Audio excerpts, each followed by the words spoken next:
Imagine getting paid just for sharing your thoughts on products and services you use every day. With Survey Junkie, it's that simple.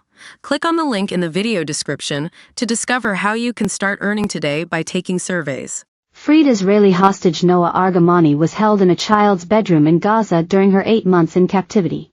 Pictures emerged showing 2 teddy bears on a tiny bed covered in colorful child's bedding in the room.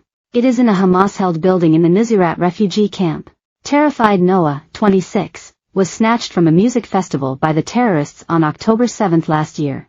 She became a symbol as a video of her abduction emerged showing her seated between 2 men on a motorbike as she screamed, "Don't kill me." Noa has now been pictured reunited with her dad Yaakov back in Israel following a daring rescue mission on Saturday morning. Israeli forces described it as smooth, but a second operation which extracted 3 other hostages also snatched at the festival turned into a firefight.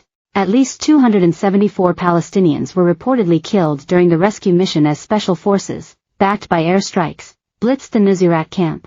Last night, all 4 hostages freed were in good health. But as graphic details of the raid continue to emerge, the death toll has once again ignited widespread criticism of Israel. Israel say less than 100 died in the rescue mission. But the EU's top diplomat, Josep Borrell, called it a massacre of civilians. Meanwhile, Israeli War Cabinet Minister Benny Gantz announced he was resigning from the coalition government over failures on key objectives, including demolishing Hamas. By Jessica Baker, foreign news reporter. Ruthless militant group Hamas has lost half its members since it began its assault on Israel and murdered 1,200 civilians on October 7. The terrorist organization has reportedly been left with no choice but to rely on hit-and-run insurgent tactics to fend off Israeli forces. Hamas, which rules the densely populated enclave of Gaza, has been reduced to between 9,000 and 12,000 fighters, according to 3 senior U.S. officials familiar with battlefield developments. The group was estimated to have had 20,000 to 25,000 members before it launched its unprecedented attack on Israel last year.